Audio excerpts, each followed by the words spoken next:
6 months ago, the Blue Mountains were on fire. Today, our royal visitors, William and Kate, went to meet the families who lost their homes and to express their admiration for the firefighters.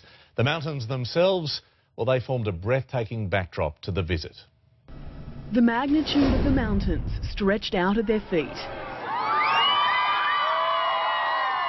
William and Kate near Katoomba taking in the Echo Point view. Before them, from horizon to horizon, gum trees and sandstone cliffs and the towering spires of the Three Sisters. Not just a stunning view, but a graphic illustration for the royals that this landscape, when it's on fire, can be a death trap and a frightening battleground. It was the men and women who fought and suffered through last summer's bushfires that the royals had come to meet. Picked up from Victoria Barracks in the city centre, William and Kate made their flying trip to the Blue Mountains by Navy helicopter, the flight path taking them straight over the harbour bridge. Police sweeping the Winmalee footy ground before the royal chopper arrived, making a perfect landing. It was meant to be a secret touchdown, but canny locals worked out what was going on. I thought it was really cool that we got to see them. It was really cool seeing the helicopters fly down and see the prince and the princess. The royals moved along what just 6 months ago had been the burning streets of Winmalee. This was no flying visit.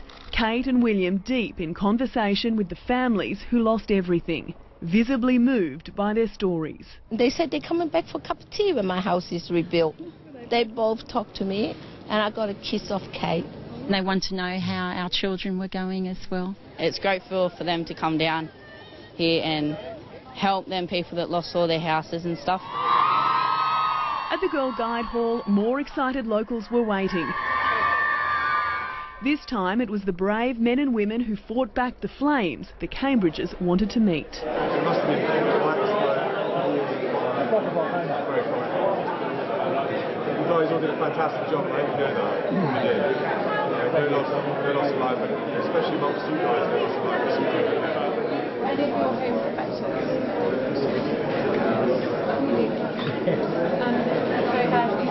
Then, with a backdrop of fresh shoots on burnt-out gum trees, the royals planted a new tree.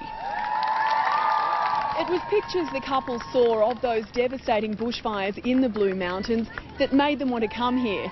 And now it will be pictures of this visit that will show the world the Blue Mountains are back in business.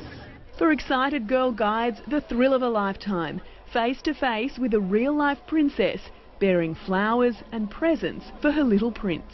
I was excited. William, in jeans and a blazer, ushered Kate in a navy blue and white Diane von Furstenberg dress in for a photo, sure to be on the walls of the hall for decades to come. She said that it was a beautiful country and she was happy to be here and she really enjoyed it. At Echo Point, a postcard memory to take back to England for the royals and travelling photographers. There were more flowers, more presents for George, William and Kate engaging a cluster of lucky local kids before a handshaking walkabout. Further along the cliff face, a thrilling adventure demonstration from a youth group, abseiling down the rock walls. The future King of England making everyone nervous, peering down just centimetres from the edge. All the ingredients of a day to remember.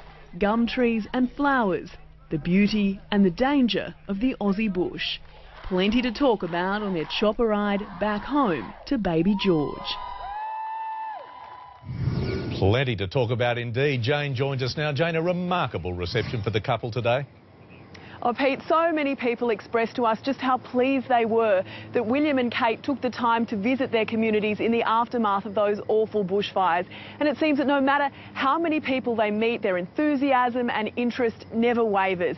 But it wasn't just the Blue Mountains on the cards for William today. Once he was back here in Sydney, he had a very important meeting with our Prime Minister, Tony Abbott, at Admiralty House. Of course, Mr Abbott is a staunch and enthusiastic monarchist, so this would have been very high on his priority list today.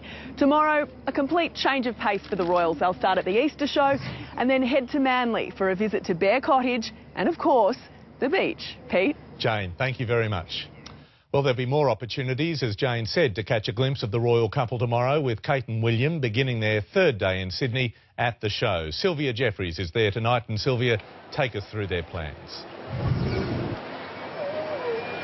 Good evening, Pete. It's safe to say I think Kate and William will certainly be the star attractions here at the Royal Easter Show tomorrow. The VIPs will join the crowd here at Olympic Park in the morning, visiting produce stalls here and arts and crafts stands, as well as touring the sheep pavilion. Now, after lunch, they'll turn their attention to some very special people at Bear Cottage in Manly. It's a care home for terminally ill children. They'll meet young patients, families and volunteers. Of course, it's a cause that's been very close to the Duchess for a number of years now. And finally, the royal couple will finish their day with a trip to Manly Beach at 3 o'clock, where they'll meet and mingle with surf lifesavers on the sand. It seems the sun will be shining for our visitors once more. Pete, I'll have the forecast a little later.